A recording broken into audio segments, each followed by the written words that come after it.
discrédit pour le travail de l'informateur. Vous savez, aujourd'hui, il y a quelqu'un en Afrique qui vient d'être bâti en tant que chef de l'État. Nous allons en parler. Je vais dire quelque chose. Cette personne a foulé les sols de notre pays à un moment.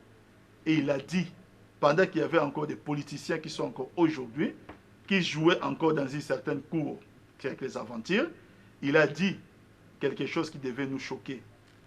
C'est que les peuples congolais ou les politiques congolais est encore immature. Il a dit, nous étions vers les années 90. C'était un point de vue fondé. Peut-être défendable en ce moment-là. C'est un point de vue qui n'engage que son auteur. Lorsqu'un homme qui ne veut pas dire que c'est une vérité de la palisse. Non, je suis en train de dire que c'est un point de vue fondé parce qu'il repose sur un élément sérieux. Non, l'élément sérieux est rationnel et objectif, ce n'est pas selon moi. On ne vient pas biffer un texte, par exemple, devant la télé. Ce n'est pas ça malheureusement, la question. Maintenant, quand vous parlez, vous êtes en train de parler d'un parti aujourd'hui qui, 30 ans après, nous constatons, est en train de revivre ses premiers jours.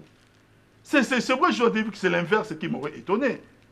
Si ce parti-là, aujourd'hui, ne se présente pas, quand l'informateur veut parler, par exemple, avec les députés de ces partis-là, et il ne se présente pas, c'est l'inverse qui m'aurait étonné parce qu'ils sont habitués à ce genre d'enfantillage.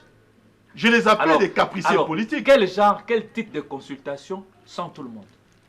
Non, il n'y a pas quel type de consultation sans tout le monde. Il n'y a pas ça. C'est que l'informateur est là, il a un canevas, il a un agenda, il a une mission et il a une stratégie. Lorsqu'il est mis en place, mais attendez, il n'y a pas question de crédit. La nature n'aime pas le vide, chaque vide est comblé. C'est encore vous qui en parlez sur les plateaux. Ceux qui n'étaient pas là, tout simplement, ils étaient absents et le lendemain, ou même quelques heures après, on était passé à autre chose. Vous savez, la nature n'aime pas le vide. Je vous dis que chaque vide est comblé. Pareil pour la politique. Pensez-vous qu'aujourd'hui, dans les états-majors des différents partis politiques, on a encore scotché ou retenu pour parler de ces activistes politiques, de ces politiciens qui veulent beaucoup jouer plus à la cour de la récréation. C'est des analyses maintenant. On ne peut pas édulcorer cette question comme si on doit peut-être en tirer les dividendes politiques. Il n'y a pas question de tirer les dividendes politiques. Aujourd'hui, nous avons un chef de l'État qui a été élu. Il y a un parlement qui a été élu et les institutions sont en mouvement.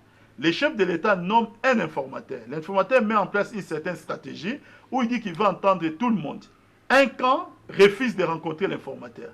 Ok, c'est leur liberté démocratique. Je peux même dire que c'est leur liberté constitutionnelle s'ils le veulent. Sauf que ça ne freine pas la vie des institutions. Les choses continuent. Ce vide a déjà été comblé. Aujourd'hui, si vous ne me posiez pas cette question-là, plus personne n'en parlait. C'est déjà passé. C'est très vite renvoyé aux oubliettes de l'histoire. Oh, monsieur les pays continuent. Vous savez minimiser les questions. Je ne minimise aucune question. J'ai toujours fait un effort, monsieur les journalistes. C'est tout simplement d'être lucide. Cette tendance à l'amoindrissement des choses. C'est peut-être. Je souffre peut-être d'une maladie, la passion du Congo. Je vous le conseille. Alors, on continue l'émission, monsieur Tamba. Et on a parlé de la formation du gouvernement. Vous avez brossé les portraits robots du futur Premier ministre.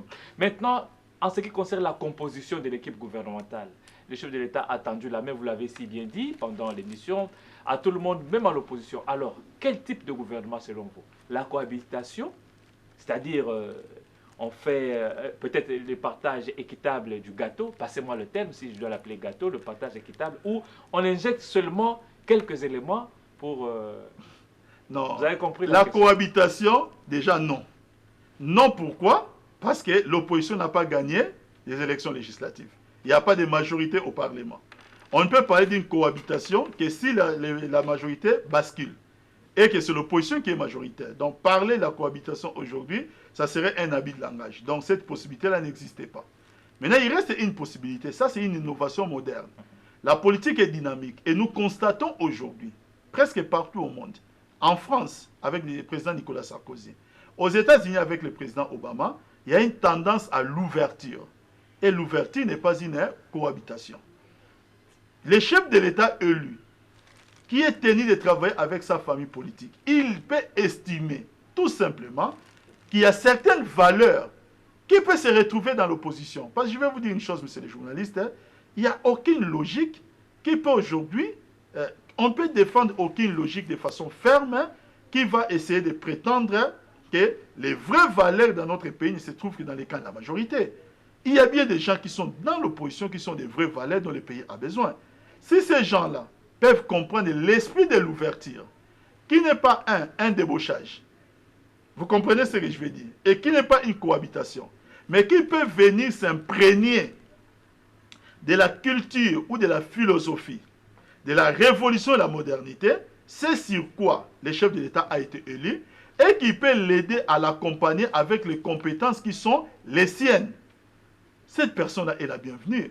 Mais en considérant notre opposition, je constate malheureusement que nous risquerons tout simplement de nous retrouver encore devant une situation où le chef de l'État ne pourra même pas faire allusion. Ça, c'est vous qui le dites. Je dirais de vous que vous êtes un prophète de malheur ou quoi? Je ne suis pas un prophète de malheur. Vous direz des lendemains. L'offre a été lancée le 20 décembre. L'offre a été lancée le 20 décembre 2011. Aujourd'hui, ça fait plus de 3 mois. Et je vais vous dire une chose. En plus de 3 mois, on aurait aimé de voir une opposition qui s'est constituée, soit en plateforme, soit en force unique, pour discuter ces problèmes en interne. Que constatons-nous, ma foi? On a encore une opposition bigarrée qui, entre ceux-là qui vont siéger dans une assemblée, ceux-là qui ne vont pas siéger, ils vont entrer dans tout un conclave juste pour savoir s'ils vont siéger, même ces journalistes. On est élu, on siège de plein droit. Il faut respecter le point de vue des autres. On est élu, on siège de plein droit. La marmite de l'opposition ne peut pas... Mais on a besoin d'une opposition responsable. On a besoin d'une opposition responsable. Alors je vous pose une question. Les cuisiniers de l'opposition doivent nous donner une recette qui doit être acceptée par tous. Alors certaines personnalités de l'opposition estiment que pour préserver la paix sociale, qui estiment qu'il y a crise, contrairement peut-être à ce que vous allez penser, que pour mettre fin à cette tendance qu'il faille nommer le meilleur perdant aux élections, à l'élection présidentielle, qu'il faille qu'on le nomme comme Premier ministre. Si base de quelle logique institutionnelle? J'aimerais comprendre. Au nom de la paix sociale à préserver. Donc ça veut dire qu'au nom de la paix, il faut bafouer l'ordre institutionnel. Ça veut dire qu'il faut passer à la 4e République. Les gens aiment aujourd'hui évoquer des choses, mais ils ne veulent pas regarder les conséquences à côté ou même les schémas. Cela n'est possible aujourd'hui que si et seulement si l'IDPS était répertorié dans la majorité actuelle, parce que le Premier ministre doit être issu de la majorité. Comme l'IDPS n'est pas répertorié, c'est la première formation politique si les de chefs de l'État qui a le plus grand nombre de députés nationaux. Si les chefs, c'est là en quoi faisant? En quoi faisant? Ça ne change pas les schémas institutionnels mis en place par les pères fondateurs de notre Constitution. Je suis en train de dire ceci. Si nous devons les mettre en place, ça demandera à ce que nous puissions carrément abroger la Constitution pour la mise en place d'une nouvelle Constitution et aller vers la 4e République. Il n'y a pas de crise qui puisse les justifier. Moi, je suis en train de vous dire une chose. C'est qu'aujourd'hui, l'IDPS doit comprendre une chose. C'est qu'en 2006, le pays a fonctionné sans eux jusqu'en 2011. Ils sont arrivés en 2011 avec la chance d'être parmi nous et ils ont encore la liberté de savoir s'ils vont continuer avec nous, s'ils vont continuer sans nous. Le pays est solide. Le pays est solide et le pays fonctionne. Le président nous a habitués à des spectacles. Le 30 juin 2005 à minuit, tout s'arrête, rien ne s'est arrêté. Un spectacle. Il s'est autoproclamé, il est jusqu'aujourd'hui retenu dans sa résidence limitée. Il n'est pas président de la République. Encore ça, c'est vous qui le dites? C'est moi qui le dis. Aujourd'hui, on dit que... C'est moi qui le dis. Donc je dois déduire aujourd'hui. On le dit par qui? En dehors des membres ou des sympathisants de ces mêmes mouvements. Donc je dois déduire aujourd'hui que si je vais au niveau de l'Organisation des Nations Unies, la case qui est réservée pour la RDC, puisqu'il y a un siège pour un pays, je vais dire que ce sera occupé par des présidents. Il y a aujourd'hui les ministres des Affaires étrangères belges qui arrivent dans notre pays. Je ne sais pas s'il est déjà arrivé. Devrais-je déduire aujourd'hui, au moment où je suis en train de vous parler, qu'il est venu ici pour rendre visite à des présidents? Soyons un peu sérieux. Moi, je pense que la RDC, c'est notre patrimoine commun. Et nous devons tout simplement mettre un peu notre cœur lorsque nous voulons parler de la RDC.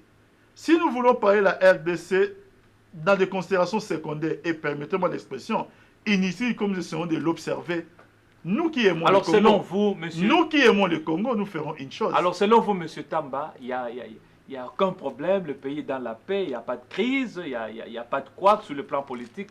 Tout va comme Le sur président élu est là, en place. Il a nommé un informateur qui a rendu ses conclusions. Nous attendons les chefs du gouvernement. Le Parlement est en place, le bureau provisoire est en train de finir son travail pour mettre en place le bureau définitif. Les services de police, les services de renseignement, les ministères qui expédient les affaires courantes, tout marche à merveille dans ces pays. Comment vouliez-vous que je parle de la crise, à moins que vous puissiez me donner une autre définition de la crise? Je ne pense pas qu'il y a quelque chose dans ces pays qui peut refléter qu'il y a une crise. Moi, je veux seulement que ces politiciens de triste mémoire comprennent que la retraite dans la vie est peut-être réservée aux gens du troisième âge. Voilà, vous avez parlé de la visite en République démocratique du Congo du ministre belge des Affaires étrangères, mais ce que vous n'avez pas dit, c'est qu'il va, dans son agenda, rencontrer aussi l'opposition. Non, mais attendez, rencontrer l'opposition dans son agenda, qui pourrait l'empêcher? Ça ne voudrait pas dire qu'il y a crise. Aujourd'hui, vous savez, si le chef de l'État, par exemple, va en France et partout, il peut être reçu aussi par le président Sarkozy et recevoir aussi les partis socialistes, même les candidats François Hollande. S'il les reçoit, ils doivent échanger. En quoi est-ce qu'on doit déduire qu'il y a une crise? C'est l'inverse qui m'aurait étonné qu'ils viennent ici, qu'ils disent que voilà, ils ne veulent pas reconnaître une opposition. Nous reconnaissons déjà nous-mêmes en interne qu'il y a une opposition qui existe. Alors, l'informateur n'a pas... Cette visite a fait quoi? Vous la considérez comme une certaine légalisation internationale ou je sais pas moi... Il n'y a pas question de légalisation internationale. On obtient une certaine légitimité plutôt. Il n'y a pas de légitimité. Moi, je pense qu'il y a un seul mot. Il y a un seul mot qu'on utilise en droit international pour reconnaître un pouvoir, c'est le mot reconnaissance.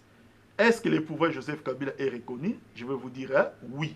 La question n'est pas posée. Non pas seulement tous les États les reconnaissent, mais les institutions de finances internationales et même l'ONU les reconnaît. Il y a cette reconnaissance qui existe aujourd'hui. Tout le monde sait aujourd'hui qu'en RDC, il y a un président qui brigue un nouveau mandat qui s'appelle Joseph Kabila. Ceux qui veulent maintenant prendre un autre schéma, qui veulent développer des rêveries, le Christ a bien dit, laissez les morts enterrer leurs morts. Voilà, Monsieur Tamba, on va poursuivre l'émission tout en parlant de l'avenir ou du futur de la République démocratique du Congo.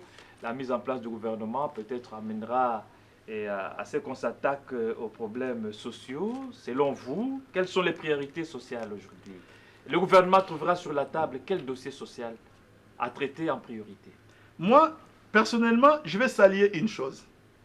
C'est que déjà hier, le chef de l'État, en recevant les honorables députés de la majorité à Kingakati, en bon visionnaire, il avait déjà institué ou il a évoqué un sujet. C'est la décentralisation. Pour que nous puissions très rapidement voir notre loi sur la décentralisation. Pourquoi? Parce que les problèmes du social congolais, c'est un problème multiple, c'est un problème multiforme et c'est un problème divers. Aujourd'hui, les gens qui vivent dans la capitale, puisque nous faisons cette émission depuis la capitale, ils veulent avoir une certaine dictature dans la conception du social. Ils pensent aujourd'hui que les social du peuple congolais doivent forcément être que les problèmes alimentaires qu'ils connaissent au niveau de la capitale, ce qui n'est pas vrai. Parce que je vais vous dire une chose, moi je suis de Sekebanja, dans le Bas-Congo. Si vous allez dans mon village, les soucis des gens de mon village, ce n'est pas de trouver du manioc, ce n'est pas de trouver des arachides pour manger. Ils mangent bien et à leur faim, à satiété. Mais ils ont un autre souci, c'est l'hôpital de proximité, l'école de proximité. Donc pour eux, quand ils veulent parler de l'ère sociale, voilà c'est à quoi ils font allusion. Et cela ne peut se régler que lorsque les autorités locales du coin, qui connaissent leurs besoins, a des moyens nécessaires pour essayer d'apporter la solution. C'est ça la politique de la décentralisation qui doit être mise en place de façon efficiente. Et moi, je salue cette vision du chef de l'État. Ne comprenons pas les sociales par un coup de baguette magique à partir d'une mesure qui va être nationale. Non. Les sociales doivent être perçus selon les besoins sociaux de base. Le chef de l'État a confié ses ministères, les mandats passés, à quelqu'un. Et nous savons tous ce qu'il en a fait de ces ministères. Mais quand on parle des besoins sociaux de base, je pense que cela devait aller maintenant en synergie avec maintenant la bonne application de la politique de la décentralisation. Il faut maintenant qu'on essaie de redéfinir la notion, par exemple, de la rétrocession ou de la retenue, peu importe. Mais au moins, à la fin, que les provinces puissent avoir de véritables moyens pour s'occuper des besoins sociaux de base. De cette manière, nous allons créer des différents groupements à travers toute la République où chaque coin aura des réponses à ces besoins sociaux de base et en même temps, ce sera une réponse apportée sur les plans national, sur les sociales. N'essayons pas de réduire les sociales au niveau tout simplement de dire qu'il faut que quelqu'un puisse avoir l'amélioration du pouvoir d'achat, oui. Le problème n'est pas forcément de l'amélioration du pouvoir d'achat. Le problème, c'est le problème panier de la ménagère, oui. Oui, il faut baisser les coûts de la vie. Mais pour baisser les coûts de la vie, les chefs de l'État ont bien mis en place une vision. Voilà pourquoi nous sommes très affamés d'accompagner les chefs de l'État dans cette vision. Sur tous les plans, il en a pensé. Sur les plans alimentaires, il en a pensé. Sur les plans des infrastructures, sur tous les plans. Il y a cette vision qui va permettre à ce que les Congolais puissent au moins baisser un peu le coût de la vie. L'an 2011 a été une année marquée de façon spectaculaire. Vous savez, moi, je suis Congolais comme vous. On a vécu dans ces pays. Je vous dis que dans ces pays, pendant des années, nous avons connu non plus de l'inflation, mais c'est de l'hyperinflation. La pointe a été atteinte à 94, ou 94 plus exactement, où on a atteint une hyperinflation avec un taux de 10 000%. On a vu des jours où les prix des denrées alimentaires ou des produits de première nécessité qui augmentaient les prix de façon incontrôlée, pouvaient varier des prix 4 à 5 fois par jour. Ça fait un moment qu'on a oublié cela. Un sacom de foufou pendant l'année 2011 n'a pas changé les prix à 100 francs près. C'est qu'il y a des efforts qui ont été... Mais c'est ça que je suis en train de vous dire. Nous sommes vers la normalisation de notre économie. Et ça, c'est important. C'est un peu ça aussi une réponse du social.